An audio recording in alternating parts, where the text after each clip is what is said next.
Hello विद्यार्थियों, target with लक्ष्य के इस नई वीडियो में आप सभी का स्वागत है। तो किरण प्रकाशिकी एवं प्रकाशिक यंत्र के इस लेक्चर में अब आप लोग यहाँ पर पढ़ेंगे लेंस की क्षमता के बारे में, यानी कि लेंस की क्षमता क्या होती है। तो इसके लिए पहले आप एक फार्मूला जान दीजिए।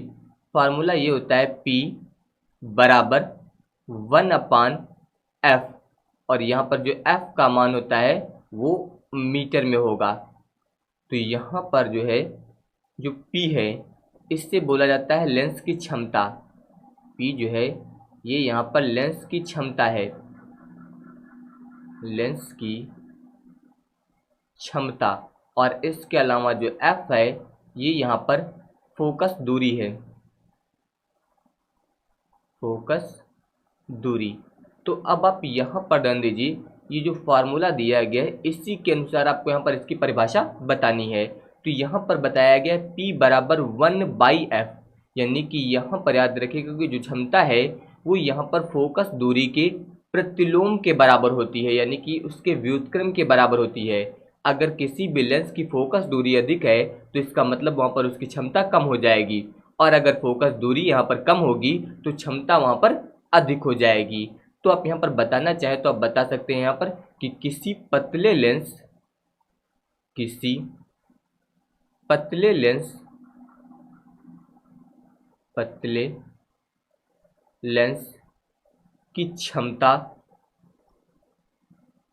पतले लेंस की क्षमता P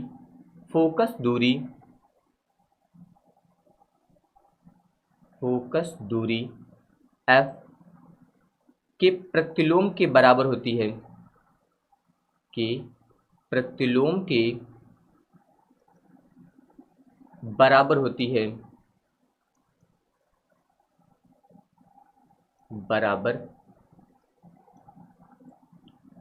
है, लेकिन इसमें कंडीशन याद रखिएगा यहाँ पर साथ में आप बता सकते हैं, जबकि फोकस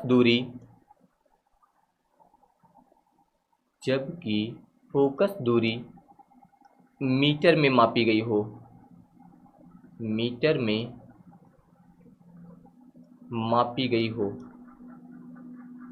तो ये आप लोग याद रखिएगा कि किसी पतले लेंस की क्षमता जो है ये फोकस दूरी के प्रतिलोम यानी कि व्युत्क्रम के बराबर होती है, लेकिन कंडीशन क्या है वहाँ पर, फोकस दूरी जो है वो मीटर में मापी गई हो। इस फार्मूले को आप दूसरे प्रकार से भी लिख सकते हैं, यानी कि इस प्रकार से P बराबर यहाँ पर जो है जो 1/f है इससे आप लिख सकते हैं 100/f, लेकिन यहाँ पर जो मीटर है यहाँ पर फिर फोकस दूरी हो जाएगी सेंटीमीटर में। ये आप लोग याद रखिएगा, यानी इससे आप यहाँ पर लिख सकते हैं 100/f। इस प्रकार से फिर इस स्थिति में यहाँ पर जो है इसकी फोकस दूरी जो हो जाएगी वो सेंटीमीटर में हो जाएगी। तो ये आप लोग याद रखिएगा। अब इसके बाद ध्यान दीजिए, यहाँ पर अगला टॉपिक है संपर्क में रखे दो लेंसों की संयुक्त फोकस दूरी। यहाँ पर जो आप लोग याद रखिएगा ये जो है बहुत ही महत्वपूर्ण है, इसे जो है आप अभी से इम्पोर्टेंट नोट कर लीजिए। यहाँ पर इम्पॉर्टेंट, ये जो है बहुत ही इम्पॉर्टेंट है, ये जो है अक्सर पेपर में रिपीट होता है। तो यहाँ पर ये बात हुई संपर्क में रखे दो लेंसों की, तो यहाँ पर जो हम लोग उत्तल लेंस का प्रयोग करेंगे तो इसके लिए ध्यान दीजिए। तो इसमें यहाँ पर ये एक उत्तल लेंस हो जाएगा और इसी के संपर्क में जो है यहाँ पर एक और पतला उत्तल लेंस रखा जाएगा। इस प्रकार से यहाँ पर जो है ये दो लेंस जो है संपर्क में रखे गए हैं। अब यहाँ पर ध्यान दीजिए, इनका मुख्य अक्ष यहाँ पर मान लीजिए ये है, यानी कि जब यहाँ पर इन्हें संपर्क में रखा जाएगा तो ये एक संयोजन बन जाएगा, और इस संयोजन का यहाँ पर ये मुख्य अक्ष हो जाएगा। और इस मुख्य अक्ष पर ध्यान दीजिए, यहाँ पर मान लीजिए कोई बिंदु वस्तु रखी गई, यानी कि इस संयोजन के बाईं ओर यहाँ पर एक बिंदु वस्तु रख दी गई है O। यहाँ पर जो पहला लेंस है इससे आप मान लीजिए L1, और जो दूसरा लेंस है यहाँ पर इससे आप मान लीजिए L2। तो अगर यहाँ पर प्रथम स्थिति में हम लोग लेंस L2 को अनुपस्थित मान लें, तो अगर यहाँ पर हम लोग लेंस L2 को अनुपस्थित मान लेंगे तो उस समय यहाँ पर जो लेंस L1 के द्वारा प्रतिबिंब बनेगा, ध्यान दीजिए यहाँ पर, तो यहाँ पर जो है लेंस L1 के द्वारा प्रतिबिंब बन जाएगा इस प्रकार से। तो यहाँ पर जो प्रतिबिंब बन रहा है इससे आप मान लीजिए I डैश से, यहाँ पर बिंदु वस्तु O के द्वारा जो है यहाँ पर ध्यान दीजिए इस लेंस L1 से यहाँ पर जो प्रतिबिंब बन रहा है वो बन रहा है I डैश तो प्रथम स्थिति में बताया गया यहाँ पर लेंस L2 को जो है आपको अनुपस्थित मान लेना है, तो उस स्थिति में यहाँ पर ये प्रतिबिंब बन जाएगा। अब इसके बाद ध्यान दीजिए यहाँ पर ध्यान दीजिए, यहाँ पर ये वस्तु है, तो वस्तु की जो दूरी होगी इस लेंस से ये यहाँ पर हो जाएगी u, इस प्रकार से। इसके अलावा इसके द्वारा जो प्रतिबिंब बना है, इस प्रतिबिंब की जो दूरी होगी यहाँ से यहाँ तक की, इससे आप मान लीजिए v डैश से, इस प्रकार से इतना हुआ। अब ये जो प्रतिबिंब बना है, ये प्रतिबिंब इस दूसरे लेंस के लिए जो है यहाँ पर आभासी वस्तु का कार्य करेगा। तो जब ये यहाँ पर जो है इसके लिए आभासी वस्तु का कार्य करेगा, तो यहाँ पर जो है प्रतिबिंब बन जाएगा। तो यहाँ पर ध्यान दीजिए, इस प्रकार से यहाँ पर इसके द्वारा जो है, यानी कि इस दूसरे लेंस के द्वारा यहाँ पर जब इसका प्रतिबिंब बनेगा, तो इस प्रकार से यहाँ पर इसका प्रतिबिंब बन जाएगा। इससे यहाँ पर हम लोग मान लेते हैं आई से, तो ये यहाँ पर प्रतिबिंब बन जाएगा दूसरे लेंस के द्वारा, और इसके लिए आभासी वस्तु का कार्य करेगा आपका आई डैश। तो अब यहाँ पर ध्यान दीजिए, इस लेंस से इस प्रतिबिंब की जो दूरी होगी, इससे आप मान लीजिए यहाँ पर v से। तो यहाँ पर आपको बताया गया इसमें दो पतले उत्तल लेंस हैं जो कि संपर्क में रखे गए हैं, और इन्हें जो है वायु में रखा गया है। इन दोनों के संयोजन के मुख्य अक्ष पर जो है बिंदु वस्तु O यहाँ पर बाईं ओर रखी गई है। अगर यहाँ पर लेंस L2 को अनुपस्थित मान लिया जाए, यानी कि लेंस L2 ना हो, तो उस समय यहाँ पर L1 के द्वारा जो है प्रतिबिंब बनेगा I डैश। अब ये प्रतिबिंब जो है दूसरे लेंस के लिए आभासी वस्तु का कार्य करेगा, तो यहाँ पर प्रतिबिंब क्या बन जाएगा, I बन जाएगा। तो अब ध्यान दीजिए, सबसे पहले आपको इसमें कुछ पॉइंट नोट करने हैं। आप इसमें बताएंगे यहाँ पर कि माना दो पतले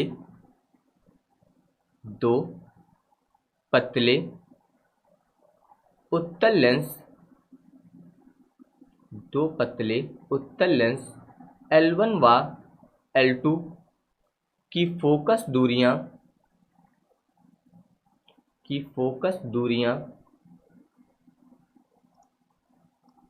क्रमशः F1 व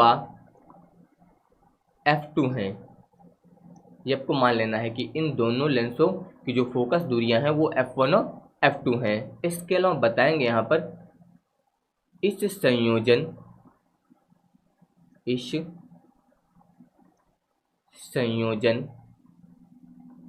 के मुख्य अक्ष पर संयोजन के बाईं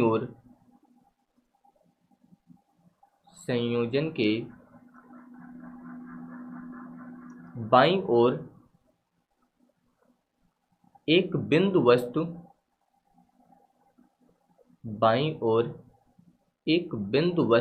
O रखी गई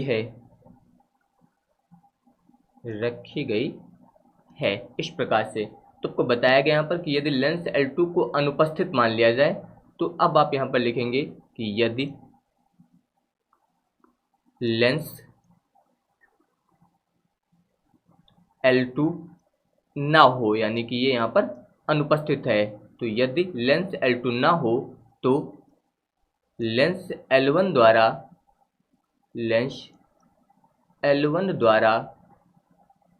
बिंदु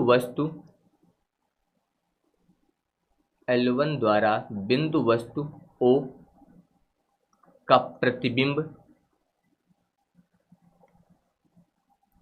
प्रतिबिंब I डैश प्राप्त होता है।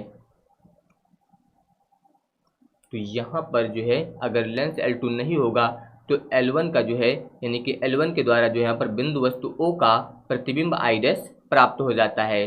तो अब ध्यान दीजिए, यहाँ पर हम लोग लेंस के सूत्र का यूज करेंगे। तो आप लिख सकते हैं लेंस के सूत्र से। अब ध्यान दीजिए, लेंस का सूत्र जो होता है ये होता है 1/v माइनस 1/u बराबर 1/f। ये लेंस का सूत्र होता है, ये आपको कक्षा 10 में भी पढ़ाया गया है। तो v यहाँ पर प्रतिबिंब की दूरी होती है। तो अब ध्यान दीजिए 1/v यानी कि प्रतिबिंब की दूरी। तो ध्यान दीजिए, जब पहले यहाँ पर लेंस L2 को अनुपस्थित माना गया था तो इसका प्रतिबिंब बना था I डैश, और इसकी दूरी क्या है v डैश। तो यहाँ पर हो जाएगा 1/v डैश, फिर माइनस 1/ वस्तु की दूरी हो जाएगी u बराबर 1/ यहाँ पर पहले लेंस की फोकस दूरी हो जाएगी F1। इसको आप मान लीजिए समीकरण नंबर 1। इस प्रकार से इतना हुआ। इसके बाद अब आप यहाँ पर लिखेंगे कि प्रतिबिंब प्रतिबिंब I डैश लेंस L2 हेतु आभासी वस्तु का कार्य करता है। आभासी वस्तु का कार्य करता है जिससे प्रतिबिंब I प्राप्त होता है।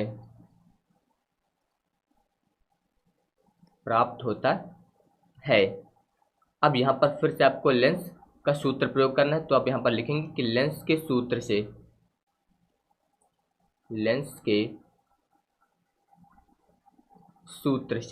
अब ध्यान दीजिए, आपको यही फार्मूला फिर से यूज करना है। तो अब की बार यहाँ पर ये प्रतिबिंब है आपका और ये इसके लिए वस्तु है, तो प्रतिबिंब की दूरी हो जाएगी v, यानी कि 1/v माइनस 1/, अब की बार ये वस्तु है तो वस्तु की दूरी हो जाएगी v डैश, यहाँ पर बराबर 1/, दूसरे लेंस की फोकस दूरी हो जाएगी f2।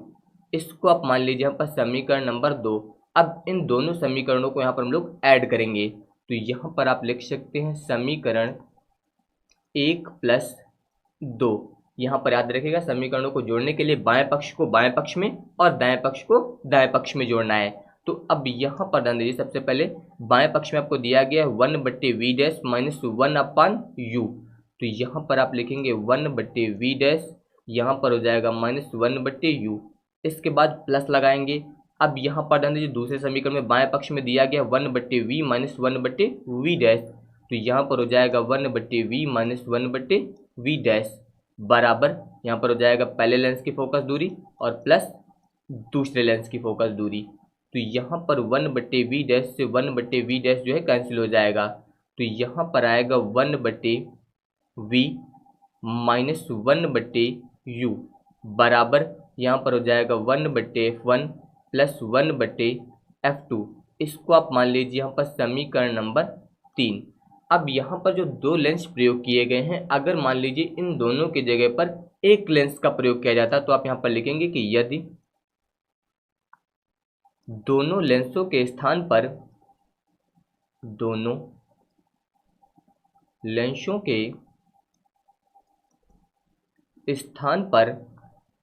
f फोकस दूरी का लेंस प्रयोग किया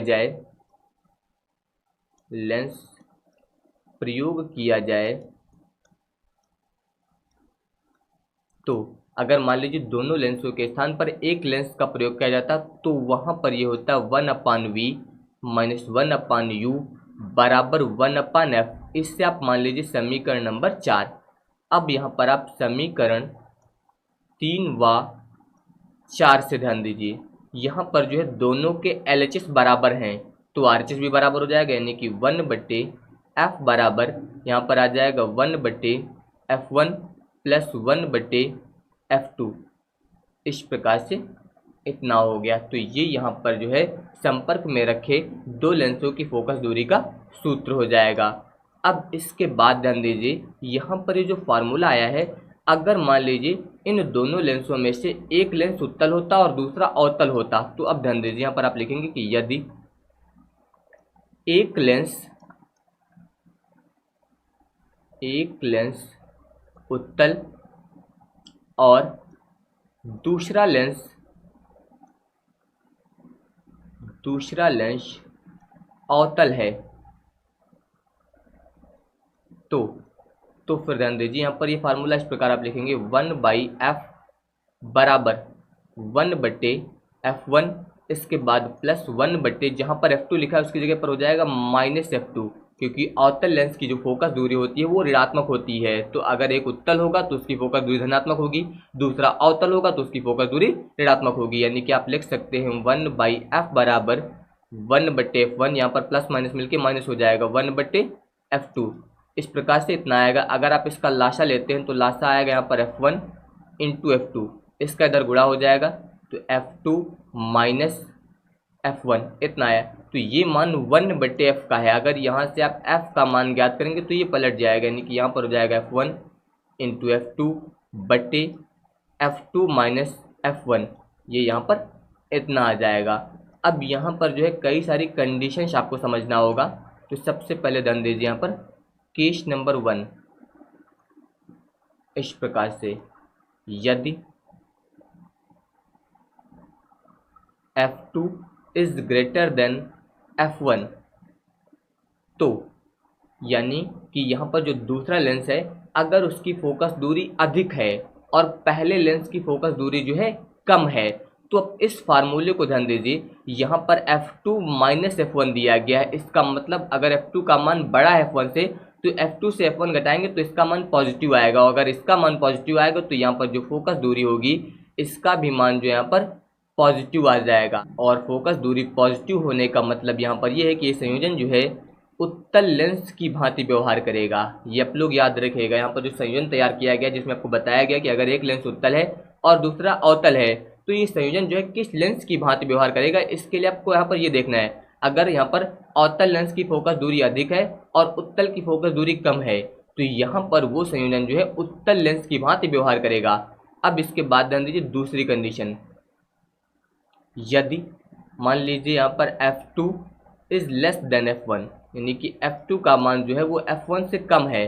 तो अगर ध्यान दीजिए यहाँ पर F2 कम होगा F1 से, तो इस फार्मूले में ध्यान दीजिए यहाँ पर अगर F2 छोटा है F1 से तो घटाने पर इसका मान माइनस में आ जाएगा, और इसका मान माइनस में आने का मतलब यहाँ पर F जो होगा ये यहाँ पर निगेटिव हो जाएगा। और अगर फोकस दूरी निगेटिव हो जाएगी तो इसका मतलब संयोजन जो है वो फिर अवतल लेंस की भांति व्यवहार करेगा। ये आप लोग याद रखिएगा। अगर F2 यानी कि अवतल लेंस की फोकस दूरी कम है उत्तल की अधिक है तो संयोजन किस प्रकार भांति व्यवहार करेगा, संयोजन जो है यहाँ पर अवतल लेंस की भांति व्यवहार करेगा।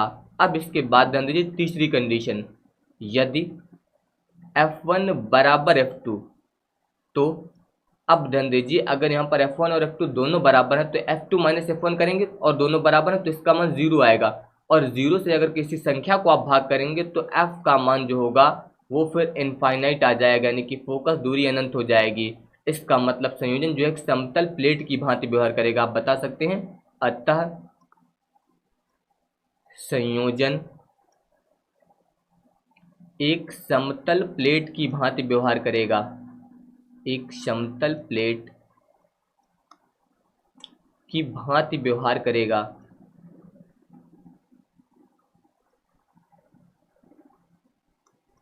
तो ये कंडीशंस आप लोग याद रखिएगा।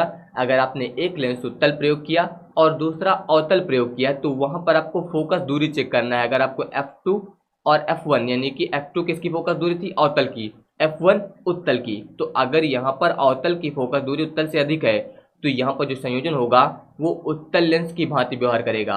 और अगर यहाँ पर अवतल लेंस की फोकस दूरी उत्तल लेंस से कम है तो यहाँ पर जो है संयोजन अवतल लेंस की भांति व्यवहार करेगा। और अगर दोनों की फोकस दूरी बराबर है तो यहाँ पर जो फोकस दूरी होगी वो इनफाइनाइट हो जाएगी संयोजन की। इसका मतलब संयोजन जो है वो एक समतल प्लेट की भांति व्यवहार करेगा। तो ये आप लोग याद रखिएगा। तो अगर आप सभी को ये वीडियो पसंद आया हो तो इस वीडियो को लाइक, शेयर और हमारे इस चैनल को सब्सक्राइब जरूर करिएगा। धन्यवाद।